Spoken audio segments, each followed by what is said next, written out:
വിവേകാനന്ദ പാറയിൽ നിന്ന് തിരുവള്ളുവർ പ്രതിമയിലേക്ക് കണ്ണാടിപ്പാലം വരുന്നു. കന്യാകുമാരി വിവേകാനന്ദ പാറയിൽ നിന്ന് തിരുവള്ളുവർ പ്രതിമയിലേക്ക് കണ്ണാടിപ്പാലം വരുന്നു. ഭഗവതി അമ്മൻ ക്ഷേത്രമാണ് ഇവിടുത്തെ ഏറ്റവും വലിയ ആകർഷണങ്ങളിൽ ഒന്ന്. 3 കടലുകൾ ഒന്നുചേരുന്ന ത്രിവേണി സംഗമത്തിൽ സ്നാനത്തിനും അവിടെ നിന്നുള്ള സൂര്യോദയ സൂര്യാസ്തമയ ദർശനത്തിനുമായി ഇന്ത്യയിലെ വിവിധ സംസ്ഥാനങ്ങളിൽ നിന്നും വിദേശത്തു നിന്നും നിരവധി സഞ്ചാരികൾ കന്യാകുമാരി സന്ദർശിക്കുന്നു. പ്രതിവർഷം 75 ലക്ഷം വിനോദസഞ്ചാരികൾ എത്തുന്നുണ്ടെന്നാണ് കണക്ക്. കടലിന് നടുവിൽ സ്ഥിതി ചെയ്യുന്ന വിവേകാനന്ദ സ്മാരകവും അതിന്റെ തൊട്ടടുത്ത് പിൽക്കാലത്തുയർന്ന തിരുവള്ളുവർ പ്രതിമയും നയനാനന്ദകരമായ കാഴ്ചകളാണ്. വിവേകാനന്ദ പാറയിലേക്കുള്ള ജലമാർഗം ആഴത്തിലുള്ളതാണ്.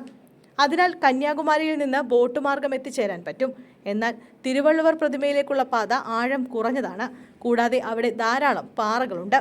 ഇതുമൂലം കടലിൽ നീരൊഴുക്ക് കുറവുള്ള സമയങ്ങളിൽ വിവേകാനന്ദ സ്മൃതി മണ്ഡപത്തിലേക്കുള്ള ബോട്ട് ഗതാഗതത്തെ തിരുവള്ളുവർ പ്രതിമയിലേക്ക് കടത്തിവിടില്ല. ഇതുമൂലം ഇവിടെ എത്തുന്ന വിനോദസഞ്ചാരികൾക്ക് പലപ്പോഴും തിരുവള്ളുവർ പ്രതിമ സന്ദർശിക്കാൻ കഴിയാറില്ല. തിരുവള്ളുവർ പ്രതിമയുടെ ഉയരം 133 അടിയാണ്. ഈ സാഹചര്യത്തിലാണ് 37 കോടി രൂപ ചെലവിൽ കഴിഞ്ഞ വർഷം ജൂണിൽ വിവേകാനന്ദ സ്മൃതി മണ്ഡപത്തിൽ നിന്നും തിരുവള്ളുവർ പ്രതിമ വരെ ഒരു കണ്ണാടിപ്പാലം നിർമ്മിക്കാൻ ആരംഭിച്ചത്. 72 മീറ്റർ നീളവും 10 മീറ്റർ വീതിയുമുള്ള പാലം വിനോദസഞ്ചാരികളെ ആകർഷിക്കുന്ന രീതിയിൽ കണ്ണാടിയിലാണ് നിർമ്മിക്കുക. ആദ്യം തിരുവള്ളുവർ പ്രതിമ സ്ഥിതി ചെയ്യുന്ന പാറയിൽ പാലത്തിന്റെ നിർമ്മാണ പ്രവർത്തനങ്ങൾ ആരംഭിച്ചു. മറുവശത്ത് വിവേകാനന്ദ പാറയിൽ ഗ്ലാസ് കേജ് ലിങ്ക് ബ്രിഡ്ജിന്റെ പണിയും നടന്നു. കൂടാതെ വിവേകാനന്ദ സ്മൃതി മണ്ഡപത്തിനും തിരുവള്ളുവർ പ്രതിമയ്ക്കുമിടയിൽ സ്ഫടികക്കൂട് പാലം നിർമ്മിക്കാൻ കടലിന് നടുവിൽ 6 കൂറ്റൻ തൂണുകൾ സ്ഥാപിച്ചു.